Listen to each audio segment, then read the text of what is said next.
Sam, first and foremost, I guess the obvious question is, pleased to be here? Delighted to be here.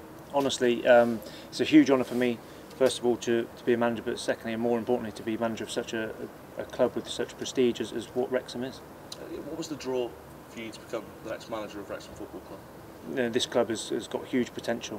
Yeah, it really has, and you know, we all know the history of the club. It's struggled for a number of years now, but the process is in place. The foundations are being laid for the club to be successful off the pitch, and that was just trying to transfer that onto the pitch for immediate but also sustained long-term success.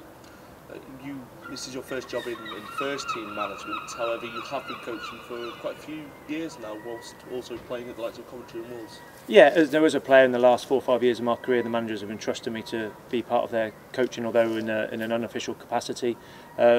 Forced to retire during last season. This season went back to Wolves in the academy, learning there through numerous age groups. So now it's an opportunity for me to put years and years of playing experience, learning off different coaches and managers, and try and piece it all together in my own managerial career. You played for a number of years, and it's your first day here, but when you go through the interview process, for example, do you ever outline a vision for what you want for this football club?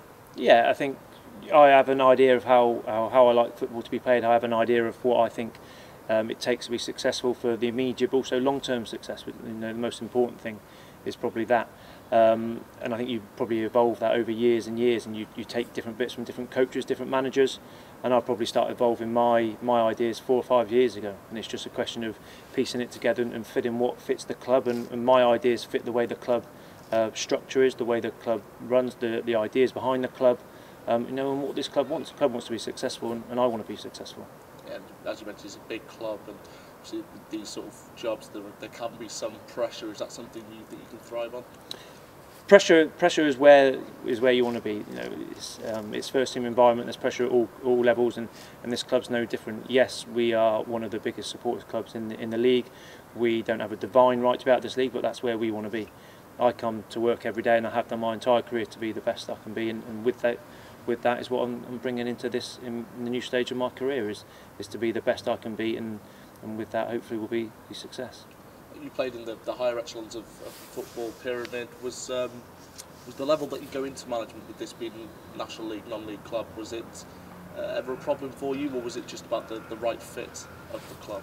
No, listen, my playing career took me from non-league. I've played in the conference level, and it took me through every league, through to the Premier League and obviously international, and that took a lot of hard work, dedication, commitment, and a real drive to be successful, and that is what I will bring to this role now. I see myself coming here, but with the drive of coming in every day to be successful. Throughout the interview process, the directors here at the football club, they strive to have a manager who buys in to the fan ownership model. Is that something you believe that you do? Yeah, listen, this club is literally nothing without the fans in every way, shape or form. The fans own the club. I've been at Swansea where the fans own a portion of the club, but here it is solely owned by the fans. Now with that is maybe added pressure or something, but I look at that as in everyone at this club is willing this club to do well. That means everyone is starting from the basis that everyone wants this club to be successful, and with that, with some momentum, that can really take some stopping. And you've seen it with the numerous sides. I've mentioned Swansea, Bournemouth have gone from League 2 all the way through to the Premier League because that whole club is pulling in one direction. And if you're owned by the fans obviously want the club to be successful. Walking around the ground this morning, everyone who works here are Wrexham fans. So therefore, everyone does that little bit extra to help make this club successful, and that is what it's going to need from everyone, from the groundsman to yourself, to me, to the players. Everyone needs to give that little bit extra if we're going to be successful this year. Back to your personal note, what's obviously every manager is different. What type of manager do you see yourself as? A winning one. I want to be. Listen, what do I see myself as a manager? I see someone who I'm going to have a clear way I want to play. I'll try and make that as clear and as precise as I can for the players to take a lot of distractions out of the game. I'll try and control everything I can control. So a clear, defined way of playing. I will. I'm not a rant and raver. I'm more someone who will try and sort problems out. I think the days of coming in at half-time and throwing teacups are gone, unless for lack of effort. That's the only time I'll criticise players. I demand hard work. I demand sticking to the game plan, and I demand hunger. I don't want anyone going through any motions. We're here to be successful.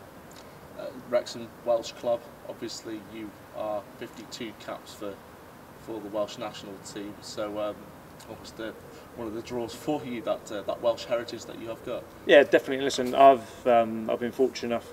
I think the greatest manager at Wrexham, Brian Flynn. I've known Flynn for many years, and he's always gone on to me about Wrexham for years and years. And listen, I know the history of this club. I know Cup Winners' Cup quarter-finals. I know what this club can do. I know what the support this club does have. And listen, it's a really exciting time.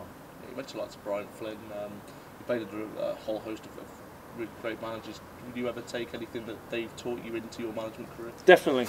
And this is one of the things I probably did 4 or 5 years ago when I knew I wanted to come into this side. Was I probably went through every single manager or coach I played under and picked out little bits from all of them and just trying to piece it together so that I'm my own manager, but I try to keep take the best of numerous different managers and then piece it all together. And finally, disappointment for Wrexham last season. I'm sure you're aware. But I guess now time to do a new era at the football club, isn't it? Yeah, it is. I think the season at one point was going unbelievably well, like it was in top of the table in the upper regions of the league, and unfortunately, just in that last little bit of the season, slipped away and finished in mid-table, which for a big part of the season wasn't envisaged, and it just probably left a little bit of a disappointment amongst all the fans. Just if you started poorly and finished really well, it gives a different feeling around the club. So we would need to get that back. We need to get that back with performances, and like I said, we're pushing to be successful. Sam, wish you all the best. Cheers. Thank you very much. Cheers.